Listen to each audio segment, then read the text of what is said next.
Hello everybody and welcome to episode 42 of Competitive Magic with the Carnies. I'm your host from Italy, Andrea Mengucci, and joining me as always we have Javier Dominguez from Spain. Hello everyone. And Anthony Lee from Australia. Hola. Okay, so Anthony just returned from Sydney where you played the Regional Championship Pioneer. So, you have all the crazy stories about your favorite city in the world, Anthony. How was it this time? Well, I don't know. I'm going to my favorite city in the world in a couple of weeks. Did you mean my least favorite city? I was there recently. Sydney. Have you heard of it? You probably haven't. All the way in Europe. Not much to say about it, really. I have. It's the capital of Australia, right? Oh my god. Can't even. No, it's not. It's not even scripted. No, it's not. He might really think that. I don't know. I know. No, it's not. No. I know it's not. Thank goodness. I wanted to. Yeah. I enjoyed a lot of geography before the discovery of the internet. Oh. Yeah. Well, yeah. That's where I was. Sydney. In Sydney, you were in Sydney last weekend. And you played some Magic. You played the Pioneer RC. Mm-hmm. So, a lot of people from there, how many? 8 players qualified to the Pro Tour? 12. And one of them, 12. Nice. Wow. One player got on 6-2 as opposed to everyone else without. And one player got there on 6-2. Nice. Congrats what a master. Henry Sams. Yeah. Nice. But also congrats to Ben Camp, who won the whole thing with Mono White Humans, Zenny's teammate. Always happy to see. I also saw a nice picture of Anthony, Zen, and Ben all together because you are the 3 people that are going to Worlds from the Australian region, which is very nice. Yeah, it's sick. I don't know if Ben is going to be able to come, but the 3 of us qualified. It's kind of cool. Zen pointed out to me. Was it Zen? Someone pointed out to me. No, it was Zen. Zen pointed out to me that if I hadn't beat David Mines in the finals of the first one, it would have been that testing team would have put 3 people from that same group to win every single RC here. So that's quite something, huh? Yeah. A strong performance. Very strong performance overall. Then I guess. How big was the tournament this time? It was 181 players or something. Yeah, 100. Yeah, it looks like MTGFinance is 180. Okay, maybe someone didn't show up. I don't know. It was 180. Yeah. 180. Okay. Okay. And then kind of weird, right? That the PT is so close to the RC, so like it's almost impossible to find reasonable priced airfare at this point. Yeah, that's kind of a lost cause flying from Australia, though. Like, I mean, it is worse, obviously, when it's this close, but, flying for a reasonable price is somewhat of a foregone conclusion from Australia. So, I think quite a few of these people are going, so that'll be nice to see. You say you're going to your most favorite city soon. Is that Barcelona? No, it's because I'm going to Barcelona via Berlin, of course. So, how could Barcelona be my favorite city? I was wondering. Yeah. That would have been strange. It would have been strange. Why would have been strange? Why strange? No, I don't know. I'm just making fun because it's the city Javier lives in. So. Yeah, same actually. But we treat Anthony very well when he comes. He does. It's very impressive, actually. The food there is very impressive. Although I don't know how much of it is to do with, I don't know. Like, I feel like I have a very biased experience because most of the food I ate was prepared by Javier's family, which seems like it must be a lot better than average. So like maybe, I don't know if Barcelona food is always that good, or maybe his family is just like quite a bit better, right? It's like you would be saying that Spain has lots of amazing Magic players because of Javier, but I don't know. Maybe it's true, but you can't know that just by looking at one person. It's there's not enough of a sample size. So out of scientific interest, I'll have to eat more when I go there. Yeah, I mean, this time in the PT house, you will get a chance to eat in non-mom cooked meals. So yeah, For science. That's Science. Let's see how the science goes. Yeah. Yeah. Anyway, tell us about the tournament. I mean, we know the tournament, 180 players, the Australian RC. What did you play? Why? And how did you feel about it? I mean, we know it, but we Yeah, well, great question. Well. Why did I play what I played? So because we talk about it before the tournament. We discussed here actually what we will play. So I also played Taverna this weekend. I will talk about this later. But what were your conclusions? What was your direction? Okay, so I played Blue-White Control, which a lot of people found surprising. Not least myself, and it was kind of funny because obviously when the list went up, like people that I know from across the world saw it at a staggered rate, because of time zones, right? Like Australia's not in the same time zone as Europe or the US, so people would wake up and then they would send me an abusive message when they saw my deck list, and I was like, that's fair, that's legitimate. So I played Blue-White Control, and the reason for that was that I thought the metagame seemed right for it. Like, Marty talked me into thinking that it was well positioned, and I think it might have been. I'm not really sure. I think it was in a decent spot for Pioneer in general. But what my thought was that Rakdos Sacrifice was the deck to beat. So I expected that a lot of people would play Sacrifice, or they would play a deck to beat Sacrifice. And I think the best decks at fighting the Sacrifice decks are decks like Kiruga, or, the decks that go over the top of it, So I thought Blue-White Control might be good, because it would both attack the Sacrifice decks and the Kiruga decks, because my understanding from talking to a wide range of players was that they were all going to play Sacrifice or Kiruga, right? Where that went horribly wrong was that what I thought was a wide range of players was just not. And I was very much in a very small bubble. So as soon as I saw the metagame breakdown go out, I was like, oh, no, I'm terribly doomed.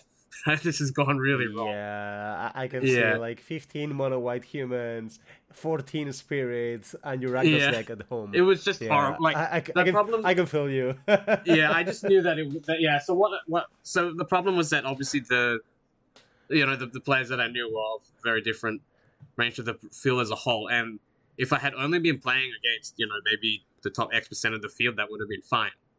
But the thing is that everybody knows that decks like Sacrifice are really hard to play. So when I went to the event and I spoke around to people, lots of people had decided against playing Sacrifice, either because it was technically very difficult, which is, makes sense. I think if you're not going to play a deck to its full potential, then it usually won't be right to play that deck unless it's really just an absurd standout. And a lot of people also cited, I think maybe 4 or 5 people that I spoke to said they or people in their testing group had chosen not to play Sacrifice because of logistical difficulties in paper. They thought they would miss triggers, miscount with Mayhem Devil, all that sort of thing, and chose not to play it as a result. And that's something that I didn't consider at all. So that meant that Sacrifice was way less popular than I thought it was.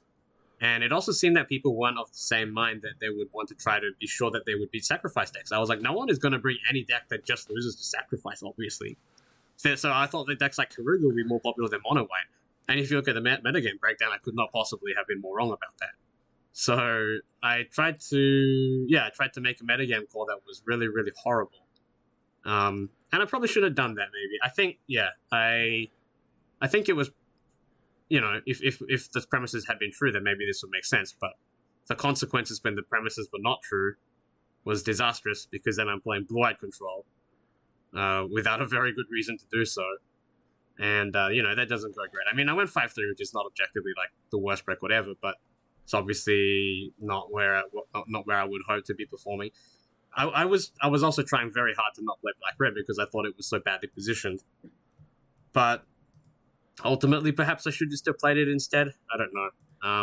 My logic was that... Seeing the metagame, certainly yes, but of course... Yeah, my logic was that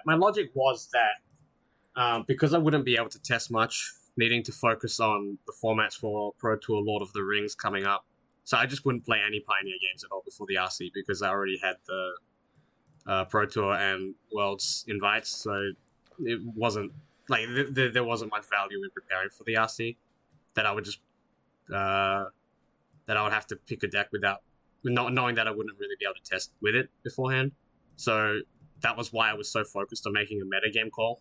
But I mean, I would also have been fine if I just play black-red mid-range without testing, right? So those were the two options. Either play black-red or make a metagame call. And I think, ultimately, I should probably have guessed that the field would not move so much or be so targeted that it would make sense to make a metagame call like that. Like, I think Pioneer was too broad to do that. And the size of these events has continued to grow. And when that happens, I think usually it makes it worse and worse to make metagame calls. I think that was true of all GPs and so on. So, yeah, I think, yeah, I mean, so there were definitely reasons as to why I played blue-white. And I think with the benefit of hindsight, it becomes very clear that it wasn't a good idea. But, you know, I think it's worth going over that. Yeah. So that's why I played blue-white. Really geared to attack sacrifice and decks against it, which is why, for example, I played the card Dream Trawler, which I think is, you know, the best threat against sacrifice decks. And as black-red, I always felt that was the main card that I struggled with against blue-white. And yeah, that's about it. The event was great though. I enjoyed it a lot. Thank you to all the people who came up to me and told me that they enjoyed the podcast. I was surprised by how many people said that. I appreciate it each time, though. I mean, at the previous RC, more than 20 people asked me, does the World's Invite pass down if you win? And I found that annoying after, you know, the fourth time I was asked or something. So the next 17 or so times was annoying. But I did not get sick of people telling me that they enjoy listening to us blather on about whatever nonsense we do. And my cultural enrichment of Andrea Mengucci, because I only tell him true things about Australia. So, you know, I appreciate that. I didn't get tired of that. So thank you very much to those people. Yeah, the compliments that happen at Magic tournament really, you're never sick of those. Yeah, I definitely agree in that one. To be fair though, this event I probably received as much bullying as I did compliments because specifically I played blue-white. I think literally the only person who didn't laugh at me when they saw that I was playing blue-white was before the tournament. You know, I like to do this.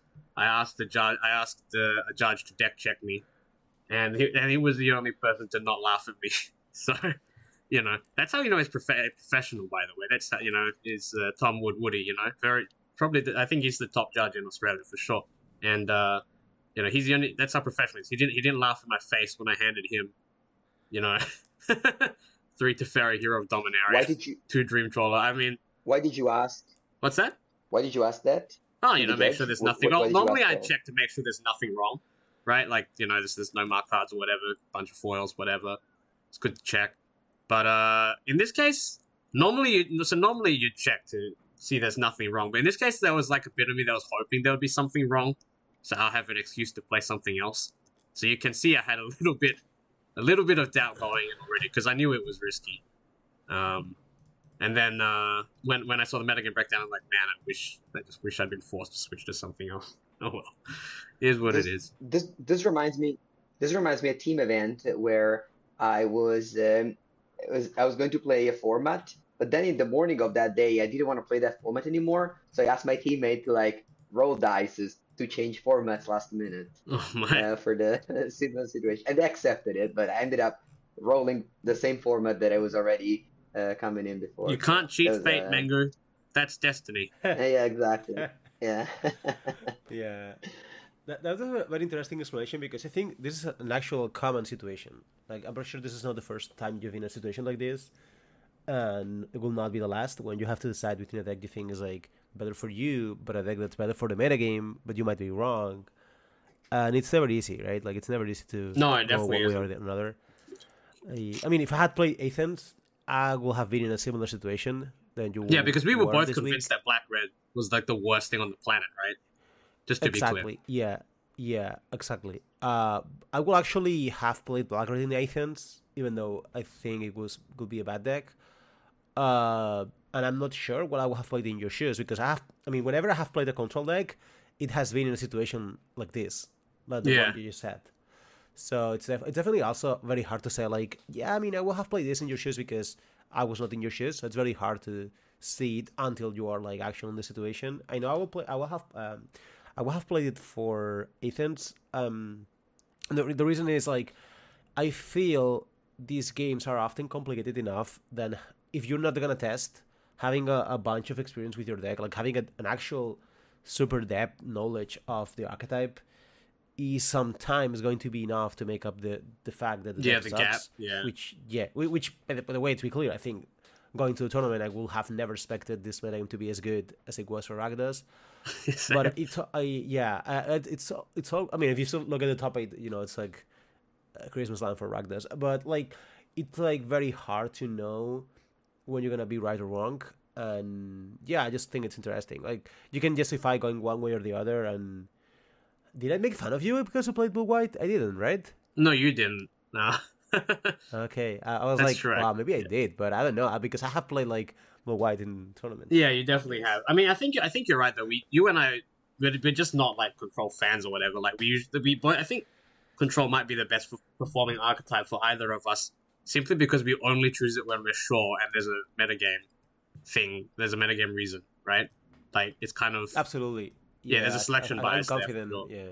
I mean, the time I looked at, well, about like a few years ago, I did this, like, try to I used to track everything I played. So I actually track also, like, try to once. Yeah, Control was my best deck. But not because, as I said, like, because I only played Control when I was, like, kind of forced to play Control. And then you're like, well, it's obviously right. And then you do it, and it is, right? It's like when you draft a color. Like, it's similar to just draft. and do it. Yeah, like sometimes people don't draft a color, and you're like, never draft, blue, but then whenever you draft you win, but it's only because you only draft blue when it's like hyper open. You open like some Giga Bomb. Yeah. Yeah, exactly. So it's similar. Yeah, I mean, it's very good. I also had the tournament this weekend when I just played Pioneer at the end. I want to share a story.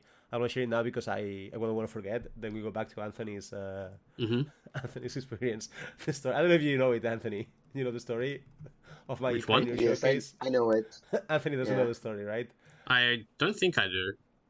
I just like, so I decided at the end, I was like, I'm going to play Black Red, or just like, I'm going to play Lucas Honai deck, like I'm Not Too Light. But I work for the Qualifier Valencia in my own version of Omnath, Bring to Light, whatever. So my biggest conclusion of that tournament and making that deck like for a week, which also the Adrian, the guy I played with to make the deck, actually ending. I mean, I didn't play, but I TR'd a lot. He played for me, and well, the conclusion was that Samfold was great. Like, Samfold was the most desirable target for Bring to Light, and Adrian also agreed. We were like, this card's so good, and so I just took Hunai deck list, and I was like, I mean, I trust his work a lot, but I really want to play Samfold, so at the end I just like put Samfold of a random card that I felt was similar, except and I posted this in the Discord, the Carnage Discord. The deck plays Egantha. And I do I do not recommend playing Samfold with the Egantha. Also, thank you Magic Online for not being like Arena and not remembering me I was doing something stupid, because Arena tells you like, this doesn't work, man. Yeah, Magic Online doesn't. This is classic Magic Online where you carry your own spell, and Magic Online said, "Yep, I mean, of course, sir. That's what you want. Own spells your own spells countered. Like, at least Arena goes like, are you sure you're gonna counter your own spell? Like, that's kind of weird, but if you want to do it, I'll do it.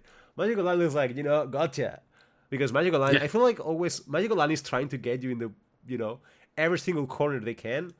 Like, the same week, I had a Grist in the Legacy one, and I just clicked, like, I want to sacrifice, and I felt like it was doing the target, so I click on the sacrifice on the opponent creature, and the game goes like, no, this creature cannot be sacrificed, and now I will not let you sacrifice your own creature. Like, what? Like, why is Magic Online built like this in 2023? I had the same happening to me. In one of my videos in Legacy, also I sacrificed a -2 my opponent creature in light, and so I clicked there. Yeah, exactly. And it bricked.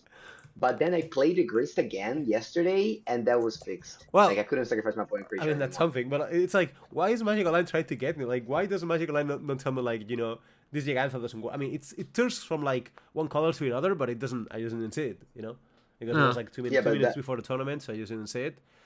And yes, I made this like last minute decision, and I just obviously Perth against Black Red lost the first game because I didn't have Gigantha, whatever. Like that was like very bad. I mean, that was really bad.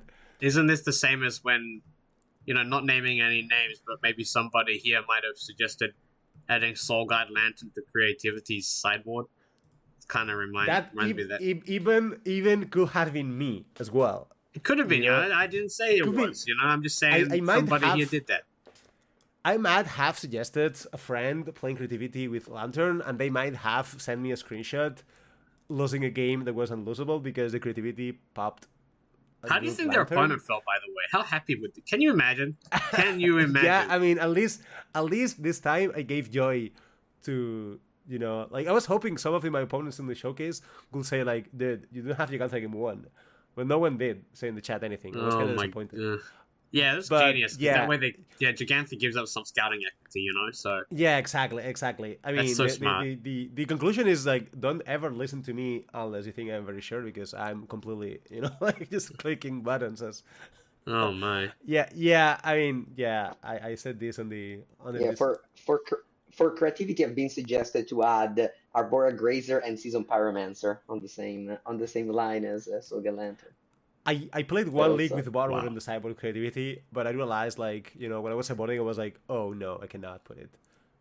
There was a deck list of a player in the Energy tournament with the one ring in Creativity, and it was a paper event. So I wonder if he just was just flipping through it. Well, maybe you just get it, like you just flip it and put it into play. Protection for that one might not be as. I don't know. I mean, maybe that. I mean, I believe that. I know. I believe that one might be conscious. Not as bad. You figure maybe sometimes you draw it and it's good. You don't always hit it because it was like only 1 versus the 3 Archons. Ooh. And if you got X equals 2, you still always get an Archon plus like a pretty good card. I don't know. Like, I wouldn't assume that was like an accident or anything. Maybe it's not necessarily an accident. Yeah. Okay. I mean, this could be. Yeah, I don't know. Do you remember one time me and Mengo were arguing because Luis Samuel Del Toro registered 3 Hallowed Fountains or something? Yeah. And I was like, I think there's I was explaining like possible mana-based reasons, and Mengo was like, no, he just forgot. I'm like, no, there's no way this guy just forgot.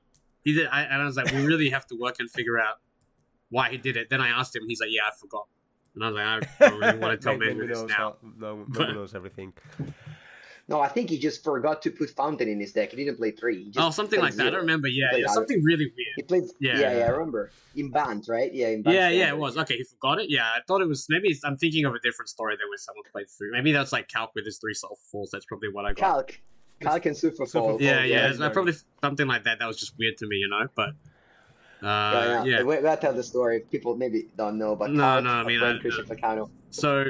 Won a GP with 3 Super Falls, and that's in his blue-red deck. That's it was a wild number to have. It was standard, right? So like it's especially like standard with blue-red Delver. Yeah. Yeah, I mean it wasn't like completely unreasonable because you can tell by it being a Delver deck that you really want untapped mana, but yeah. Anyway, let's go back. Well, I wanted to say one thing is like it's not like I built my deck from scratch, so I didn't think about it. It's just like I just took a deck. I thought the deck was very well built, and I just changed 1 card, and I managed to destroy it.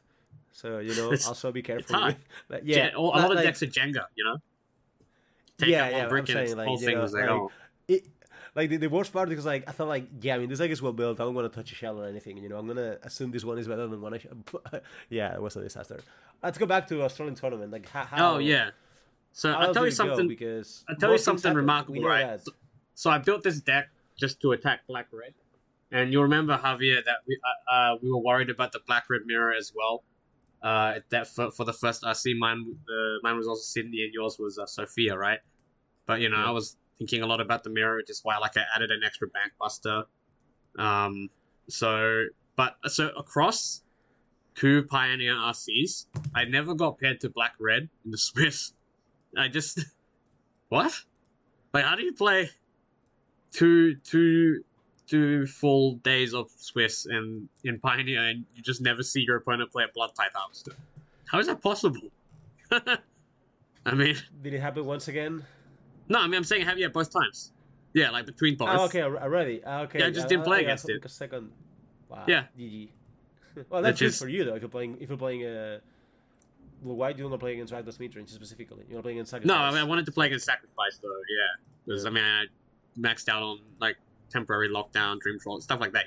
But regardless of whether it's good or bad for me, I just thought it was like very funny. Like it's just people talk about Black Red being like this overwhelming presence in Pioneer in general, and I just didn't see it.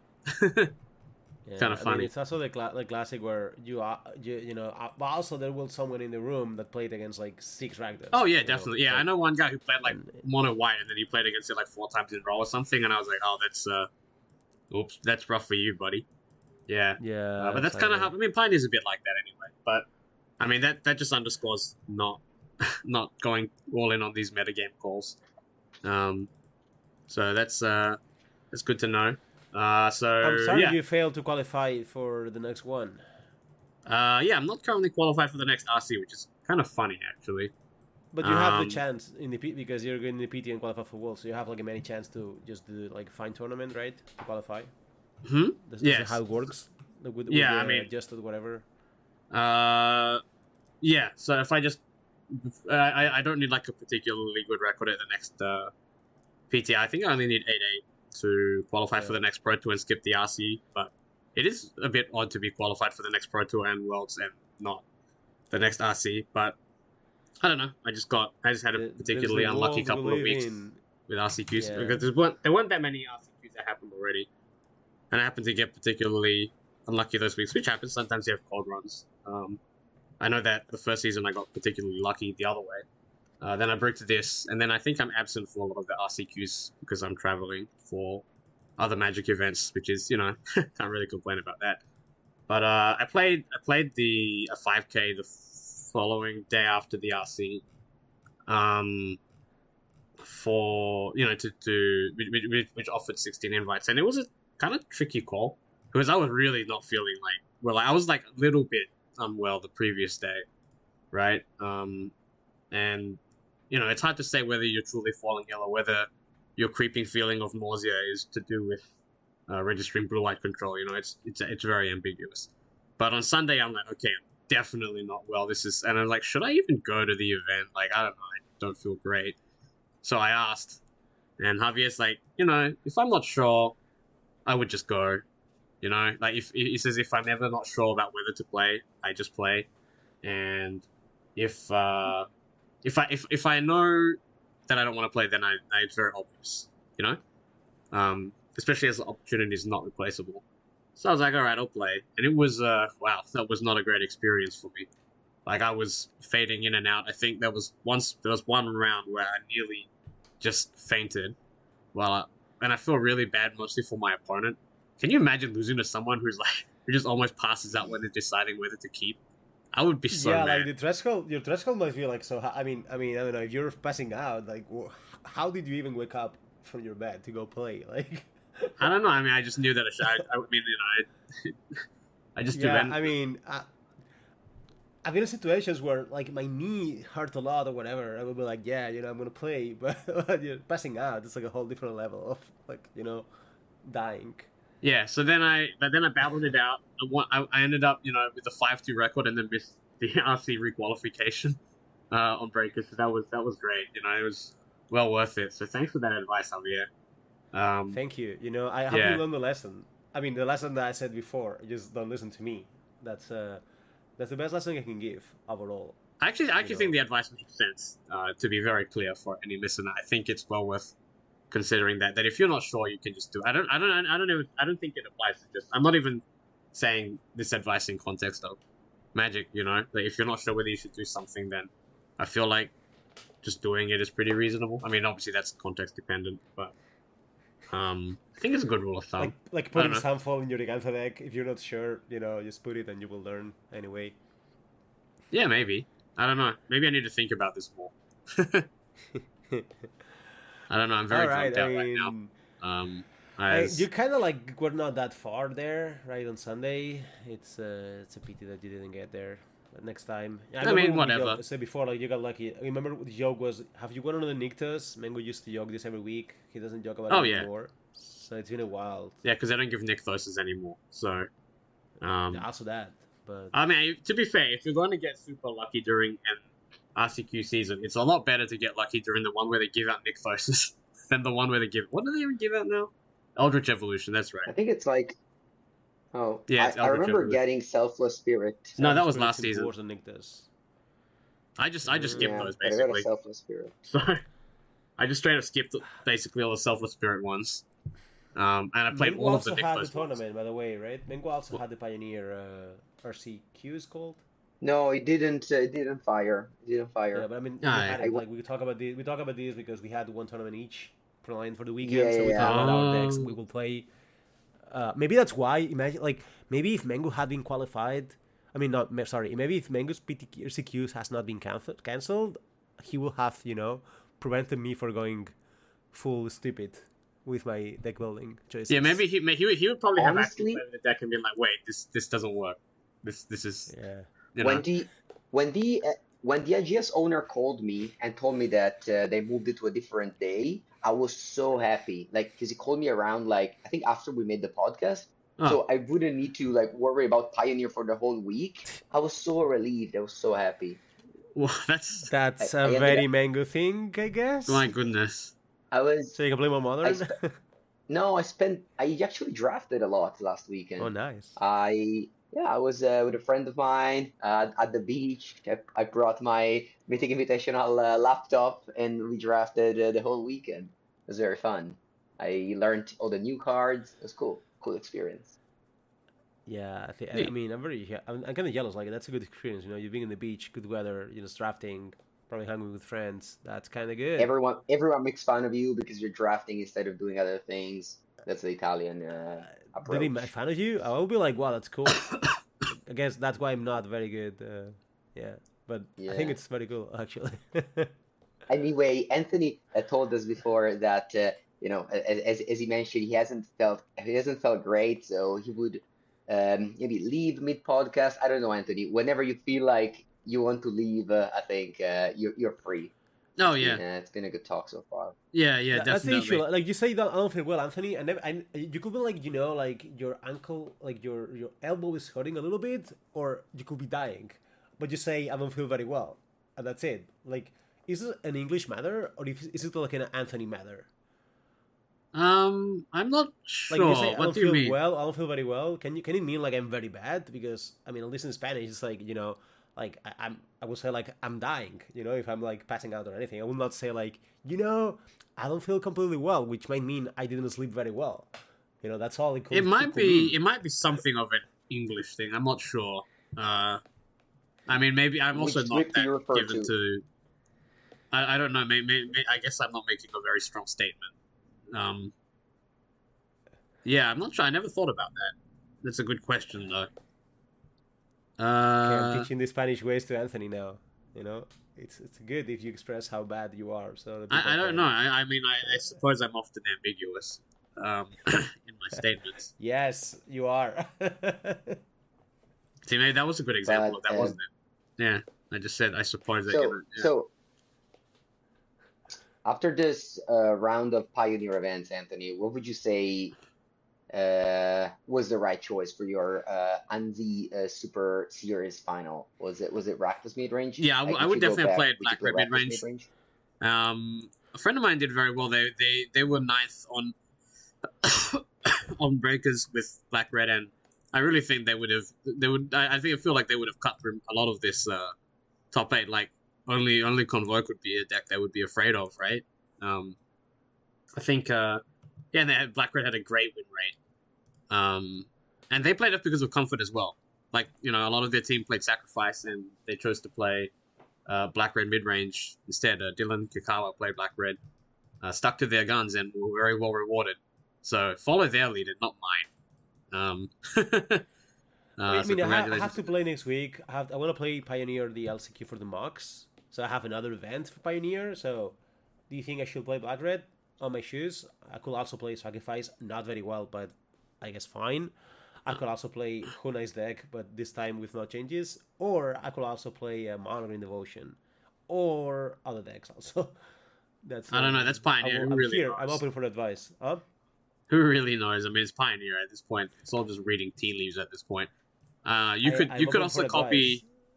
I don't know. Like one of my a good friend of mine, Matt Anderson, also top eighted with 61 card blue black control with 3 rewinds and God knows what other heinous card he found. At the in the bottom of his car floor or whatever. That Like reject. Yeah, Oh, reject like stuff like this. Yeah, that's his intervention. Like, what is yeah, this? I'm gonna go with that deck. Just play that deck. I don't know if it's none of it makes any sense to me. Does this have a cyber guide? Did you guys see do you the think the showcase kind of winner? you think the kind of lunatic who plays reject and Thassa's intervention in Pioneer is gonna have a sideboard guide? They might. I mean, I cannot. Yeah. Also, I could also play. So the showcase challenge was won by Mono Red Splash PNLR Council of Revival. Oh, the Red by Bird deck. Yeah. Okay, let's read PNLR Council of Revival Mango because reading. it's a new Let's card. do the Mango reading. Red and a white, 2/3. Top decks you control have haste. Whenever you play a land from the exile or cast a spell from the exile, you make a 1/1 topter. And what do you have? You have 4 Reckless Impulse, 4 Brand's Resolve. So you cast from the exile a lot with those, with Showdown of the Skulls. Do you cast Kumano Faces Kakazan as well? No, I don't think so. No, it exiles just and put it into returns. play. But it's a good card. So. Okay. I But mean, you cast Bone Crusher Giant. also cast triggers. from the Yeah. exile. I mean, I could play this deck on Pseudo Games. Obviously, I'm gonna play on Pseudo Games, or like maybe a league. I could play this deck. So this also. person went 9-1 in the Swiss and 3-0'd the top 8 as It's a well. wild brew. So- I mean, it is a brew. I mean, I didn't know Like about this deck before. 12-1. This deck was 12-1 around. with a I think it came from someone called Connor Man, on Twitter. Okay. I think I'm not entirely Okay, sure of the okay. origin, but I think that's right. It's been around for a little bit. All right. I mean, this looks like it could be not bad. Like, it has cheap spells, card advantage. I mean, maybe it's bad. I don't know, but interaction. Maybe it I'm not looks saying like it's it's good, but it checks a lot of boxes. It checks a lot of boxes for sure, because we know Shadow of the Skulls can actually grind people by itself. Yeah, It seems like a pauper deck. it does. Yeah, that's a bad thing. It does look like a pauper deck. That's true. With Shadow of the Skulls, though. But yeah. Now I cannot unsee it. This looks like a pauper deck. Yes. Speaking, I don't really Speaking know. of Like the Pauper, games I Javier, watched, I was not very impressed. Although I think this version does look better than the versions I watched because I think maybe the showdowns were not main decked yet at that point. Although I don't know, it felt like it was very easy to just not do that much. I don't know. You're Okay, playing good like question. a bunch of Yeah, divinations. if you have and... one league to play, you will play. Should I try this deck for one league, and if I like it, play it in the tournament, or should I invest that league in another thing? If I'm gonna play one league of Pioneer. I mean, I guess you've played with everything else. So the one league is going to be more valuable with this than anything else. So yes, Okay. I think Thank on you. that basis, I would suggest this for one league and then see. Okay, Thank you. Yep. and it's worth but knowing. in yeah, general. the showcase had a classic Pioneer metagame of a bunch of different decks and at 3 mono green as well. So Yeah. definitely a deck that always going to be popular in these Magic Online event, I think, Mhm. and very good as well. It's just like which decks are good against mono green of this type, and like I think Sacrifice is worse than Rakdos against mono green, presumably. Mono white. Yeah, mono white is Mono good, white. but mono white without both the elements is not as good as it was before, right? Yeah, You know? that's true. That's true. There's 0 Brave main deck and 0 sideboard. Yeah, like it looks like mono. I mean, maybe this deck is good against mono green because interaction is very good. Maybe I'm saying I'm speculating, but like maybe this is good enough. Like tokens have to be good against mono green, as long as they don't face a Polucanos, I guess. There's good old Yorn Incarnation that always does well in this Pioneer huge event Yeah, there's somehow. always one player doing well, except it's never me. But Yeah, Yeah, I mean, if you're busy playing Giganta, yeah, I mean, can't- this is you can't Jordan enjoy one. Yorion. Yeah, I mean, This is yeah. Yorion. Okay, Yeah. thank you, Mengu. Now I feel bad about playing Giganta again. Yeah, no, the Patreon Discord had the infos that Javier already registered the Giganta Sunfall as it happened. It was Oh, a no. pretty fun one. Yeah, you shared it as it happened. I just felt the yeah. need. I just felt the need to do it. Like I just felt it. I mean, I'm also sharing it not because, obviously I think it's fun also, but just because if you're fellow competitor there and you did something half as stupid, just don't feel as bad. It happens to all of us. That's you know, like that's also a reason to share the story for me, hoping to make someone's day better. One way or the other, either you make fun of me or you're like, oh, this happens to everyone. You know, that there's two possibilities. They're both okay. Yeah. Okay, guys. What about if we move on to another format? How do you feel about Like what? Living Pioneer? So we can talk about the next showcase events. I can maybe briefly by myself mention the something that went on in Modern, as again Anthony and Javier are preparing with a testing team for the Pro Tour, so they don't wanna give anything away for Barcelona Pro Tour. But I'm just happy to be here and tell you about that. The One Oh, Ring is a card that okay. has been super popular So, in the. all right. Go Well, ahead, hang go on. So ahead. you're gonna talk about mod now?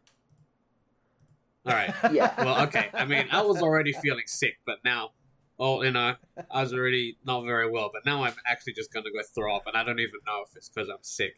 So, all right. See you next week. Bye. Bye.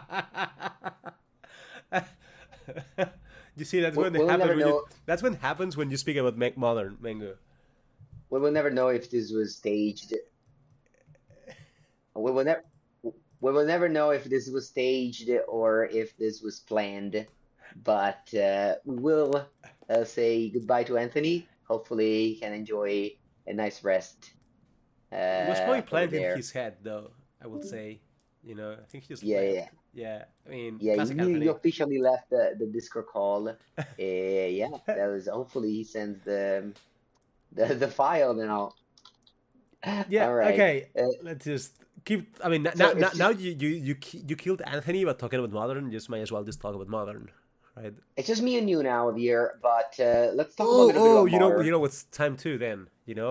Now you kicked Anthony Popper, MTG Finance. or we can talk about Popper as well. Oh, also that. Ooh, MTG Finance and Popper. All right, I mean, I have so much MTG Finance to share with you guys. Actually, nobody wants to know about the ring. Like everybody knows good. Let's talk about MTG Finance. That's actually cool. I mean, So it's a thing of the week, right? Like everyone's talking about like this, how it's actually like yes, not keeping the thing of the week. yeah, that's true. There's only three cards that are good from Lord of the Rings that are valuable. That are the Lighted Elfling, Orcish Bowmasters, and the One Ring. But the Yeah. One Ring has been insane. Like I didn't buy it soon because, classic, you don't buy it soon because blah blah blah. And now like it's just skyrocketed. Online it's over 100 ticks. In paper it's over 50 euros. It's It's just strange. In online, this has never happened. Like because this card is like 120 ticks, 100 ticks. There has been in Magic history a few cards that were like hyper expensive, but they were like Rishadan Port or Lionside Diamond or whatever. They were like fringe cards for fringe formats. But this is the first time, like I feel like there's a huge barrier now this week at least, at these yeah, weeks now for to play like modern legacy and if you're gonna play rings and in Magic Online, and that's not good. I think. and what happens is that both me and you have a collection, as in we buy cards and they are sitting in our account. But most of the people, I would say, use loaning systems. Uh, and those systems always struggle, of course, getting the new card. So every time someone on my team tried to build a deck with the One Ring or Bowmasters, they were missing it. So I had to like borrow and things like that. There's a player that bought some rings and like put it in one account to share for the whole team. And yeah, so this is definitely something that goes on right now. A lot of people are kind of like they want to try the ring deck, but they can't. At the same time though, those who have the ring put in every deck. So you see that the ring is just going to every deck right now in modern, which is maybe supposed to be because the card is good. It's just very weird, and I would say that there's a lot of hysteria around going on because also the people that don't want it, sorry, that don't have it, they don't know if they should buy it because it might get banned. I feel Or like even it's just drop. Like I mean, even if it doesn't get banned, like let's say Magic Online goes like I'm gonna have the ring on the treasure chest or whatever, and it plummets from 140 to like 50, you're losing like $400, like 400 ticks. That's money. This is not like okay, I'm losing 30 ticks because the card drops. It's like actual like some money. Yeah. Like this is Yeah. So strange. there's a It's not a common. yeah there's I never remember anything like this in Magic Online. That's why I think this MTG Finance actually like is it matters because this effect. If you're a competitive player, you're deciding to buy or not the ring. You're in a situation where you're forced to make a sort of an economic decision. Yeah, there's a it's very much different, the MTG Finance in paper and online, because in paper this card is not going to drop, like not a chance, unless of course they ban it in modern, which is, let's say it's unlikely. I mean, it might happen, but definitely unlikely soon. You know what I mean? Yeah, absolutely. So in paper, if you want to play whatever four-color Omnath, if you have spent already thousands of euros building the four-color Omnath deck, at this point might as well buy it, even if it's like the double the price that it was last But week. it's fine. I But mean, yeah, online, you also have to buy Ragavans yeah, at this price. Like for people, I think 50 euro a card that will not drop because also you might put this in the queue, put in commander decks or whatever. Like I think it's fine, but for yeah. 140 for a card online that just might plummet because anything, that's very tricky.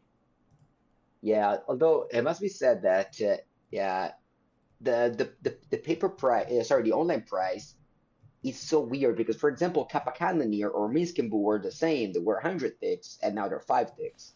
So you never know what Daybreak can do to Magic Online, the One Ring. Like, and they can just say right now you can open one in 1200 chests. Yeah, You have the chance of opening the ring, but that might just do one in, I don't know, 400, and now it goes from 120 to 40, like in exactly. in in you know in five No, it days, could be and you even be in a lost. day because we don't. I mean, of course, we know like this price bump has to do a lot with the rental services because these rental services need the card to provide the services because they will lose subscriptions otherwise.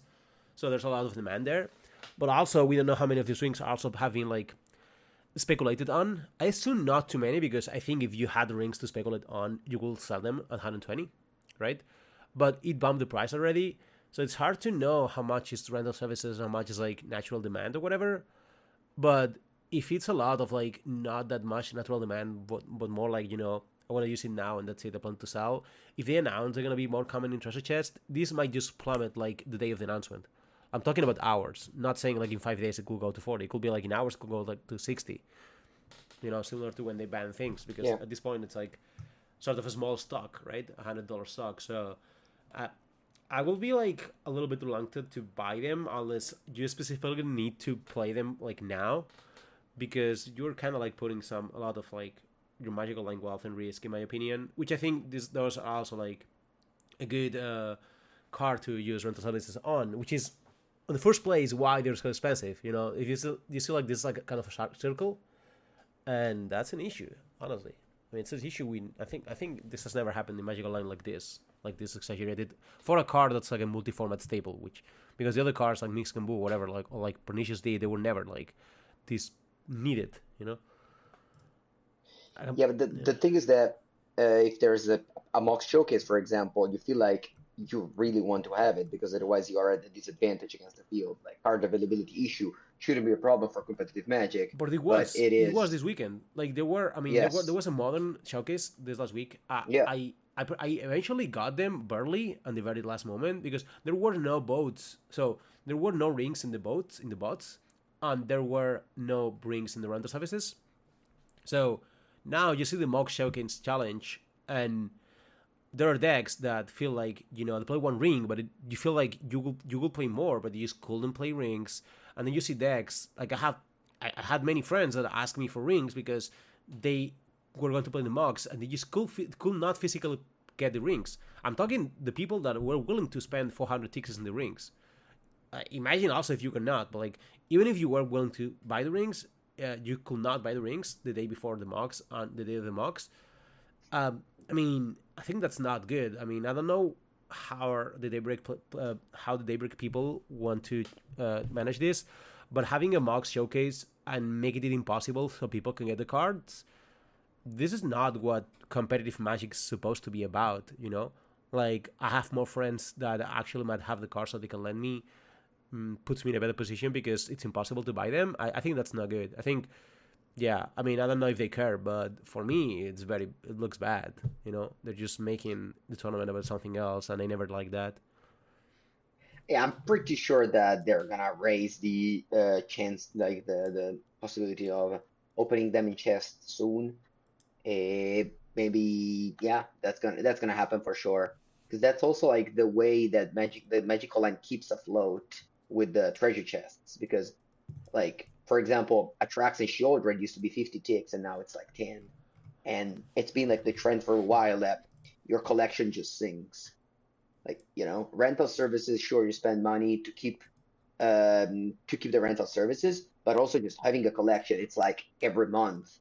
The constant how do you say, like, changes of these cards just eats your collection value. That doesn't happen in paper, I think. Exactly. No, I So think that so that's a good point. It's not easy to calculate if it's better to have a collection or to rent it at this point. Having a collection is like more easy, but I'm not sure it's even better because of what Mango says. Like the cards just always no, sink because of this reason. It's like a yeah, reverse like inflation actually, in a way, yeah. and Yeah, it's tricky. yeah. Like today, I've been asked that on stream, and again, I want to repeat, I'm not sponsored by any rental services at all. But overall, if I just could go back, that's definitely the play I've made. Because since like I see my collection cards just like going down, every every update basically, and it's kind of it. Like you just keep the cards because that's my job, and when I have the cards, I don't want to be dependent on our rental services not having the cards. So I just have the cards to play with and make content with. But I definitely understand that Yeah, um, exactly.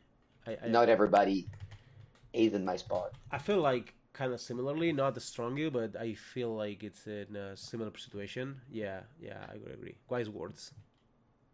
But anyway, MTG Finance aside, the modern format definitely changed, and I'm actually super excited for it. We have a decent sized event in Bologna, not this weekend, but the next one. The LMS is gonna have, I believe, like over 500 people. Like, Are you going to go? you Yeah, know, right. I'm going for sure. Yeah, I still have to Am I decide. going to get the Molino dinner picture, please?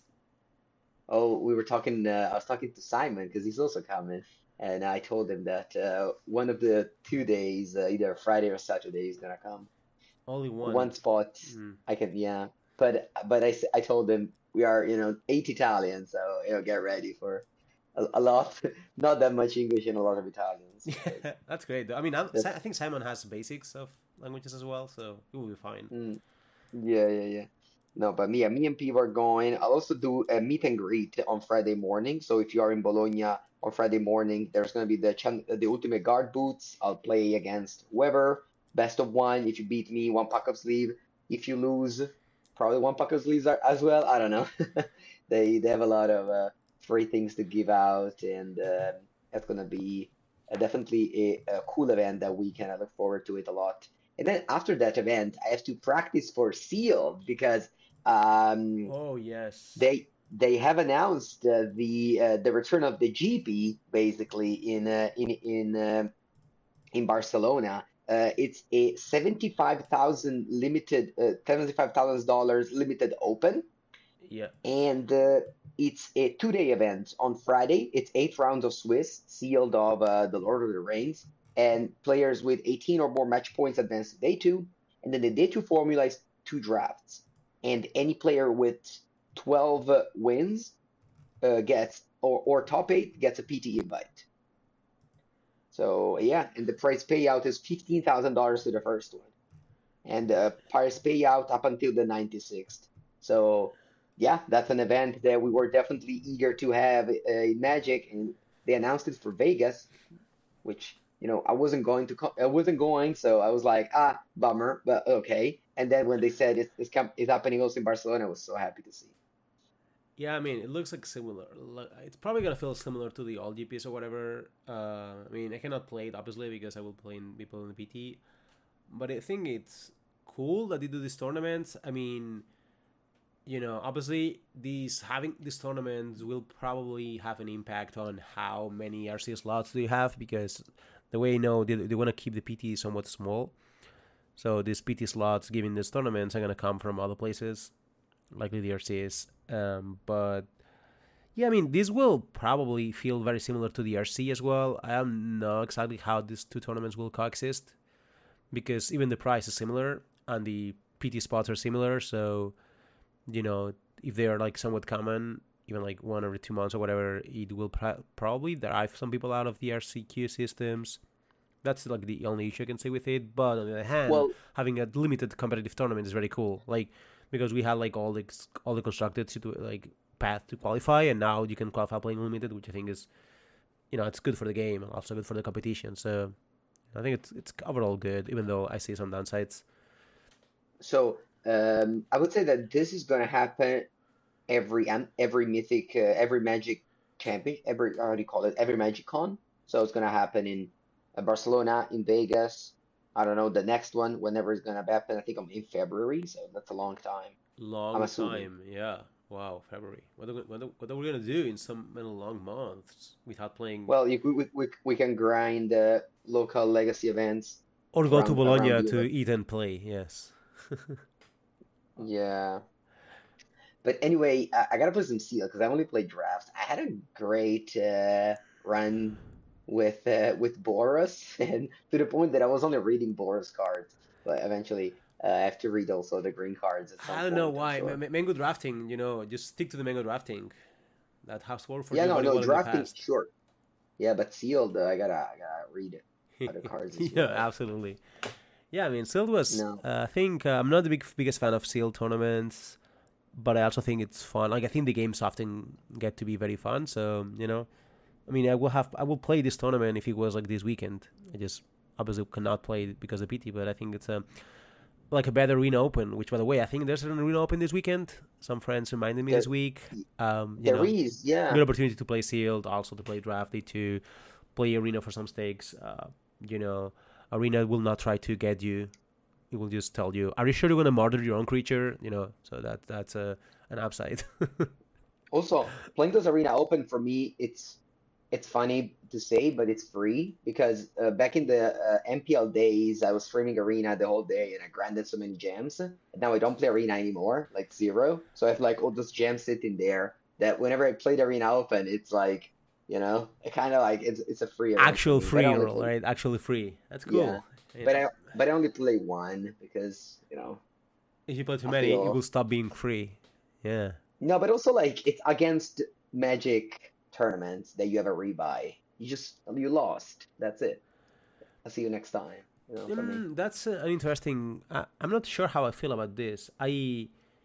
I don't love that they have this revive situation because it can lead into like unhealthy dynamics where you feel bad because you're losing, you keep reviving, and you also see in social media like everyone posting that they're doing well or whatever because people don't do well, don't post it.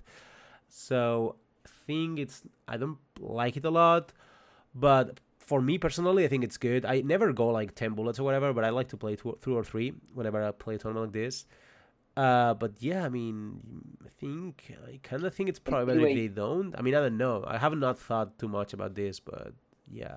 about the people that don't do well, don't post it.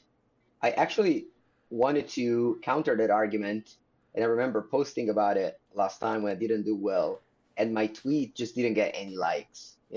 So I was like, this is negative content for me, so I'm not gonna tweet anymore that I did poorly in the tournament because people want to always, I don't know, I guess, read or like tweets that are positive and not Absolutely, yeah, I yeah, no, I lost. understand that, but then there's So yeah, this shadow, like this guy, this person just playing like alone, and they just busted 4 bullets because they lost 4 winning innings or yeah, whatever, yeah. and they just keep seeing No, how that can't everything. be me. It Yeah, can be that's not rough in gonna be some me. people, especially like let's say you had like a rough week or whatever. The war can just start like and you end having like 15 bullets, and which starts becoming maybe for you a relevant amount of money, whatever.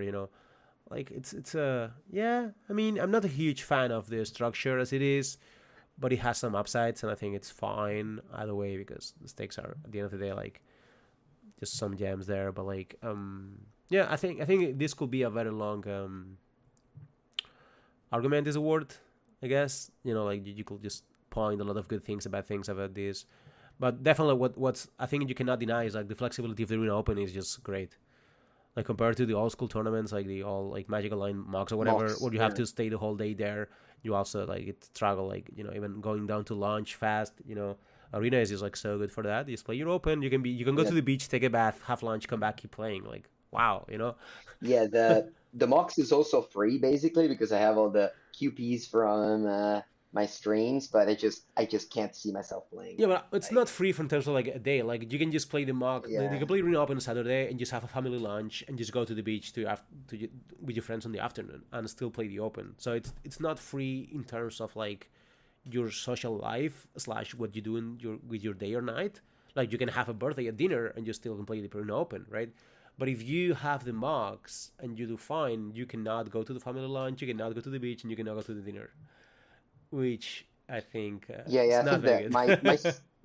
my situation is definitely different than most people. Like, I literally play Magic Online every day for work, and then in the weekend I don't want to do it again. Whereas people are, playing working throughout the week and then play Magic Online as a like in the weekend as a like how do you say No, just of course, the situation a is very hobby. special. Yeah, But even if you are not like this, even if you're like working every day and just have some magic time every day on the night, and that's fine. But you still might have some things to do in the weekend. You know, you might have a family and you might have kids or whatever. Like if you're having kids and you want to do things with your kids, playing a mock sealed of 10 rounds seems to me like not easy compared to playing the open. And also, yeah, I don't know. I just think the Arena Open type of a structure should be is one of like it's just so much better than I kind of wish if we could have something like this for bigger tournaments. Like, I wonder if Magic Online could have something similar because I think that's where the arena tournaments you really become the best. Like I like the arena software more, but that's a different matter. But I think this structure where you can just craft your life and still play the tournaments, I think that's better. sure, that's okay, but I really dislike that you have rebuys. No, no, To me, absolutely. No, no, I'm not saying like I'm that not is talking about very bad. rebuys. I'm saying like Yeah, yeah. imagine like if you could play like a huge Mox Seal tournament without rebuys, but you can just like league your rounds. Like it's an 8 round league for one day. That could be just much better, I think. Of course, there are some downsides to that, but like I think that's something worth experimenting on because maybe I, more people will play those things. Like I I mean I don't have the yeah, but I numbers, but think I what's assume Open gets more yeah. people than Mox. I mean, only measure only they have the numbers. They never release them, but I think they have like thousands of people playing the Arena Open, whereas they have like 300 people playing the Mox. Yeah, like because it's super convenient. Like it's very easy. I mean, I have infinite friends that play. I mean, how a lot of people they know they just play the Arena Open. They're like, yeah, I'm playing the Open. Also, you don't need to do that much. But like when they have to play like a skilled PTQ, they're like, yeah, I mean, I cannot just like empty my whole day because also if you do like you don't make any plans or whatever, and then you do wrong and then you have no plan. Which is for me, it's a worse situation. When they ask me like, "Hey, can you Right, can you go for a paddle match on Saturday?" and I'm like, well, I cannot because I have a Mox at 5. I'm not likely to be busy in that time, but I cannot say yes to the match because then if I make 6-2 or top 8, I cannot go, right? And then I bust a tournament 0-2, and I'm like, okay, this is 8 p.m. and I have no plan whatsoever. And that's a bad feeling I keep getting every week, and that's a bad feeling I never get with Arena, and I like that.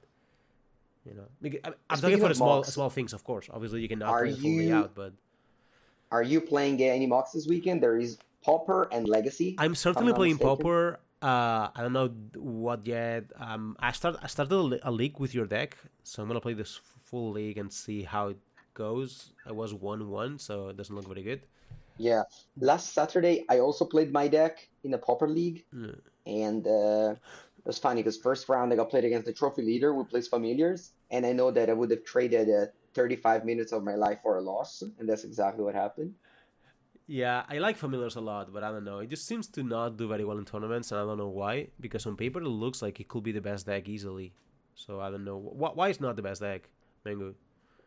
You have like a 0-100 matchup against Ponza, which is super like the easiest deck of all time, as well as quite popular. It's not good, but it is super easy and popular. Okay. So that having like a 0-100 matchup, I think tanks your win rate because it's like a game loss, I basically. didn't I didn't know it was that bad. Like I felt like familiars can come up very fast.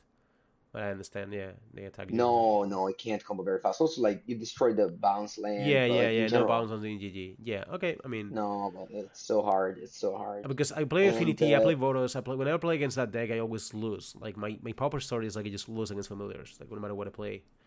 So yeah, but I think they ended up not doing great at the end. But anyway, and then I lost again to I won a round, and then I lost against the opponents, of course, in the 0-1 bracket, of course, and then I lost to Affinity. It was a close match. I went one to drop, but then it was Saturday. afternoon, so it was good. It was pretty convenient. I finished at 1 p.m. I will But probably anyway, not play your deck, yeah, but I will try. yeah, my deck I think was an amazing metagame call for that weekend at Paupergeddon because Mono Red and Mono Blue were the most popular and they're both good matchups. But overall, there are Do you have any just suggestion for me? Like, I think you should play this deck. uh, I don't think there's anything obvious. Okay, I will And do my search. yeah, yeah, That's I fine. think that there's not anything obvious. And And if you have Legacy, if you have time to dedicate to the games, I think playing, as you said, like Familiar or Altartron is great, but you can't like double queue or do literally anything else no, I don't. I through. don't want to. I don't want to need to test because I'm testing for modern and the No, no, such. no, no, no. I'm not saying test, but like during Ah, the okay, the game. tournament. I might play the Altatron then. I might because I like the deck a lot and I think it's Altartron featuring Lembas yeah. is much better now All right, because you have card selection, you have life gain. Yeah, I Lembas is might try great. that. Lambas looks good. Yeah, I mean Legacy. I have not decided yet if I'm gonna play it. I'm gonna skip because I qualified for the showcase anyway. It's a cool tournament, but I also don't have a deck. So I have no idea. I have not played Legacy in a while. So I will probably see what's up on Saturday, and depending on how I feel, I will play it or not. Honestly, I have no idea. Probably, I mean, I assume the Orcish Bowmasters are like good in the format, but I don't know how good. And Yeah, you one know, there was a SCG tournament and the Orcish Bowmasters were very popular. Like black green Elvish Reclaimer toolbox deck won, another yeah, mono black deck with it won. They both had four for Bowmasters, Bowmasters. yeah. So it's Yeah. like maybe this is a moment to not play a brainstorm deck, but I also don't know Another which one I will be playing. Like it's very very another tricky. another popular card of the new set is fourth El Lingas exclamation mark. What's I don't know what that? that means, either of the words, but it's an X red white sorcery. It's from Commander. You make X 2/2 human creature with trample haste, and whenever one or more creature deals combat damage to a player this turn, you become the monarch. So it's a sorcery card that can be either a 3 mana 2/2 trample haste, you become the monarch, It's pretty or good. it's like a fireball. And this is I bought it for the cube. It's actually like 15 euro already in paper, and Magic Online it's 36. So it's definitely a card that people are trying, and I think it's good in Legacy. I think it was played in Jeskai Delver. I've seen it. I mean, it's a 3 mana monarch, right? Kind of, if you can contact. Exactly. Like if you know you're gonna connect, it's like I can imagine you pay three, you do this, it goes enough out in my Sultai Scam deck, which I still like and will love to play in soon. I know. Yeah, maybe this is fine. I mean, it's. I mean, I will have to play a little bit for the showcase, but I also don't want to test too much. So it will be like, yeah, 1 or 2 leagues. So I'm just probably gonna wait or copy one deck that feels well positioned and just try to, like net deck it and pray for the best because I just cannot justify putting too much work into these and then do horrible in the PT because I know how bad I will feel. I'm pretty sure you can I know what I mean, the mean. PTs is so long from now that I don't think playing 1 or 2 leagues is gonna No, I change know, that. but yeah, but I Anthony's cannot never gonna play. listen to Yeah, but this. I cannot play for It's like three okay. days Legacy because I need to be No, drafting. no. I know that. So yeah, I mean, I kind of want to play. I miss Legacy, so I will certainly play some Legacy. Maybe Oh Grixis yeah, with Bowmasters. I mean, this is like a natural fit because I'm at the end of the day like a Delver player, so I can just play Delver with Bowmasters. yeah. Versus Um, Delver Master is also a yeah, deck. so that's probably something I might pick up or Delver Shadow.